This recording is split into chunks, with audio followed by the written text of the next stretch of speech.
জুলাই আমরা যে রক্ত দিয়েছি, এরপরে এই বাংলাদেশের মাটিতে আমরা এমন অনাকাঙ্ক্ষিত ঘটনার মাধ্যমে এক ফোঁটা রক্ত দিতে চাই না। আমরা এখন নতুন একটা বাংলাদেশ চাই, যেই বাংলাদেশের স্বপ্ন আমরা জুলাই অগস্টে দেখেছিলাম। সেইটি যদি আমরা আমাদের জায়গাতে বাস্তবায়ন করতে চাই, সবার আগে লাগবে দৃশ্যমান শাস্তি। যেই খুনিরা পোশাকধারী হোক, পোশাক ছাড়া হোক, যেই খুনিরা প্রত্যক্ষ পরোক্ষ ভাবে ভিডিও এবং অডিও কিংবা আমরা যদি বলি ছবি, এই ডকুমেন্ট গুলো যাদের আছে, যারা এই হত্যাযজ্ঞের সাথে অভ্যুত্থানে সরাসরি সংশ্লিষ্ট ছিল, তাদের দৃশ্যমান বিচার লাগবে। এমন অন্তত 10-20টা ঘটনা রয়েছে যাদেরকে 1 মাসের মধ্যে একটা তদন্তের মাধ্যমে বিচারিক প্রক্রিয়ার মাধ্যমে আনা যায়। গতকালকে যেই 2টো ভিডিও প্রকাশ পেয়েছে, ওই 2টা ভিডিওর খুনি কারা সেটা বের করতে 3 দিনের বেশি লাগার কথা না। তারপরও যদি এই দীর্ঘসূত্রিতা দেখা যায়, সেটা এরকম মনোকাঙ্ক্ষিত একটার পর একটা ঘটনাকে ত্বরান্বিত করবে।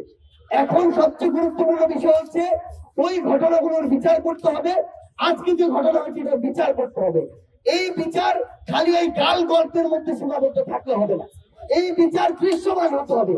আজকে আমার কাছে ছবি আছে, ভিডিও ডকুমেন্টস আছে, তারা সন্ত্রাসী কার্যক্রম করেছে, ফৌজদারি অপরাধ করেছে, তাদেরকে কেন এখনো গ্রেফতার করা হচ্ছে না? এই গ্রেফতার করতে কি কারো কলের প্রয়োজন আছে?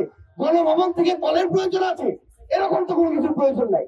তাই আমরা আমাদের জায়গা থেকে শুধু একটা জিনিস বলি, যে যে জায়গায় দায়িত্ব আছে, হোক স্বরাষ্ট্র মন্ত্রণালয়, হোক অন্তর্বর্তীকালীন সরকার, হোক পুলিশ, কিংবা যে কেউ, নিজের দায়িত্বটা যদি ঠিক মতো না পালন করে এবং না করলে তাদের বিরুদ্ধে যদি ব্যবস্থা না নেওয়া হয়, এই অনাকাঙ্ক্ষিত ঘটনা একটার পর একটা ঘটবে, যেটা এই নতুন বাংলাদেশে কখনো প্রত্যাশিত নয়।